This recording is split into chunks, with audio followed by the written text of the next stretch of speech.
Live from downtown, home of WDIV and Click on Detroit, Local 4 News at 6 starts now. More than 3 decades locked up for a crime he did not commit. He has lost family members and 34 years of his life because of a wrongful murder conviction. I'm innocent. I'm innocent. I'm not supposed to be here. And now he's demanding justice. But first, money goes missing from an Oakland County country club. And we'll start there tonight at 6. That money was part of a scholarship fund set aside for caddies at the golf course. And tonight, members of the club are calling it a despicable act. Sean Lay reports on how the club discovered the money was missing and what happens now.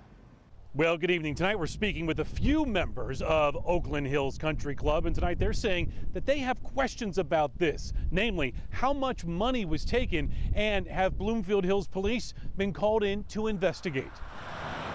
Oakland Hills Country Club members tell Local 4 they were stunned to get this letter from the Oakland Hills Caddy Scholarship Trust president and board of directors, informing them that while preparing the 2018 tax return, quote, we discovered that improper withdrawals were made from the trust's account, a trust fund that members have donated to for 40 years, awarding more than $1 million for college scholarships for caddies. The letter states a former trust board member allegedly took the money. One member we spoke with called the act, quote, despicable, sad behavior. We have questions about this. Questions like, have Bloomfield Township Police been notified of the crime? Is there a criminal investigation underway? The trust president and board of directors will only say through their letter that the account has been frozen, that the club's board of directors have been notified, an audit of investment accounts and financial records is underway, and that person has been removed from the board of directors. Tonight we are hearing from Bloomfield Township Police. They're saying that the club has not reached out to them. They have not made a report about those unauthorized withdrawals from the Caddy Trust. Sean Lay, Local 4.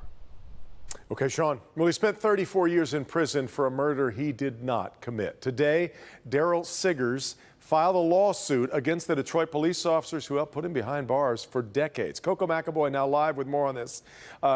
Coco, he says he's not bitter, but he is looking for a big payout here. Yes, Daryl Siggers is asking for $150 million for all of the harm that he suffered over the years. It hasn't even been a full year since this big moment for Daryl Siggers. Motion granted. Mr. Siggers, I wish you the best, sir. He was freed from prison after being locked up for 34 years, wrongly convicted for murder, a conviction that felt more like a death sentence. How will I survive this after being sentenced to a mandatory natural life sentence? How will I survive this? I'm innocent. I'm innocent. I'm not supposed to be here. Today, Siggers and his attorney, Wolf Mueller, are filing a lawsuit against former Detroit Police Department detective Joseph Alex and an evidence tech, Claude Houseworth, who is now dead. Mueller says both framed Siggers. Lied on the witness stand, hid evidence, and in fact manufactured evidence that caused Daryl Siggers to be convicted. The lawsuit asks for $150 million. So we filed this lawsuit not only for financial, but to bring awareness to this, to bring accountability. After he's lost decades of his life and loved ones. I lost my oldest daughter 1 month after I got out. Nothing in life could have prepared me for that. I fought all those years just to get out and be with her and her children, and then she passed away. Though Siggers is now free from prison, his fight for justice continues. And we did try to get in contact with the detective who is still alive, but we haven't been able to do so just yet. And as for Siggers, he's launched his own company to give resources to people who are still in prison. Back to you. Coco, as you mentioned, one of the people listed in the lawsuit is no longer with us. So interesting that Siggers is going after him. Yes, because they're going after his estate, but the way that the system works, his family won't end up being held financially responsible. It will ultimately fall on the city. All right, Coco.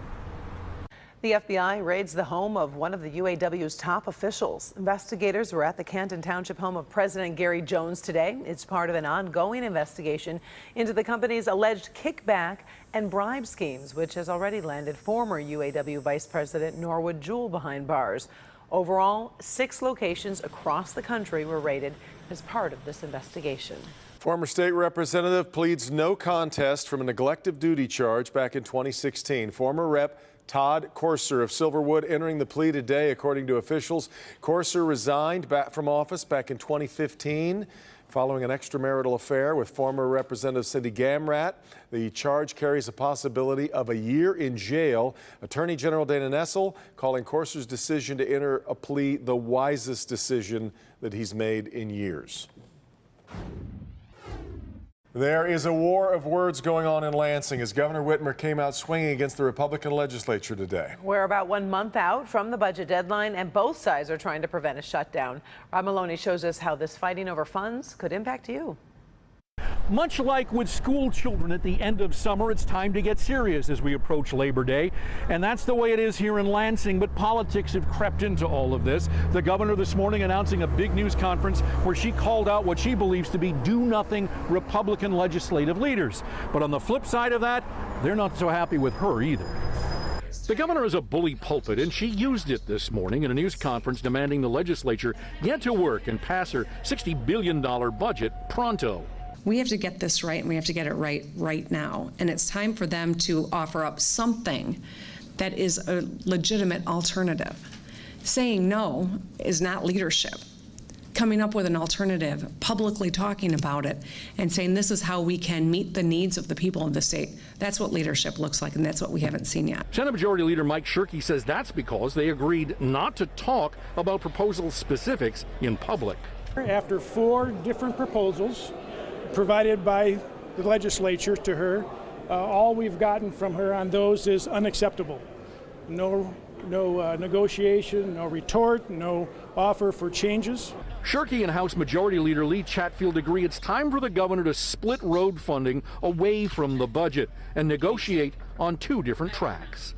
I'm calling on the governor to continue budget negotiations and drop her insistence on a 45-cent gas tax. We cannot hold the budget hostage because of her desire to tax every driver in our state.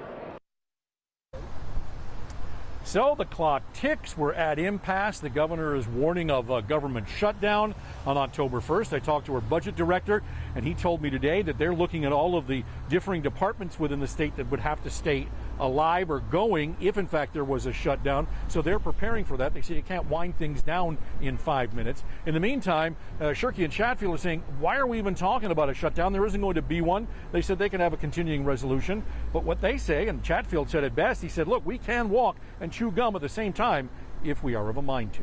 Back to you. Rod, the governor pretty much put it in big red letters for all of us. $2.5 billion is what she says we need for the roads. Where are we on that amount? Well, the governor says that if the Republicans get anywhere in that ballpark, then they have something to work with. But Shirkey and Chatfield have said 45 cents is a complete non-starter, and whether they can split that difference, we're not sure, but it doesn't look like that's the case, at least at this point. All right, we're staying on it. All right, Rod. Now, some breaking decision 2020 news. Democratic Senator Kirsten Gillibrand has just dropped out of the presidential race, citing low polling and fundraising struggles. It comes just hours after it was announced that she did not qualify for the 3rd debate coming up next month. A deputy is attacked by an inmate in Macomb County, but it appears the inmate ends up hurt. This is 34-year-old Paul Frost. He was booked in the Macomb County Jail for armed robbery. While waiting to see a judge, investigators say Frost slipped out of his belly restraint and then used the chain to attack the deputy. He is now facing felony assault charges. New video tonight of the man police say crept into a Troy woman's room while she was sleeping and touched her leg. You can see the man standing and looking around before he decides to walk upstairs. Police say on the night of the incident, the man actually entered that home and walked around, left, then came back and assaulted the woman about 2 a.m. It happened last week on Amberwood near South Boulevard. Police are investigating. Police are looking for a man who robbed a Southgate 7-Eleven with duct tape covering his arms. Not exactly a fashion choice. There was more logic to it than that. We're told he used the duct tape to cover up the tattoos that might give him away. Police say he also put a black pillowcase over his head before robbing the store on 4th Street near North Line. If you do recognize the man, though, you're asked to contact Southgate Police right away. Time now for a check of the national stories you'll see ahead at 6:30 on NBC Nightly News. Kate Snow is in New York right now with a preview. Hi, Kate. Hi, Devin and Karen. Tonight we report on a college freshman arrested for planning a mass shooting, guns seized from his dorm room. And we look at why researchers are collecting bacteria from a shark's mouth as part of protecting beachgoers up in Massachusetts.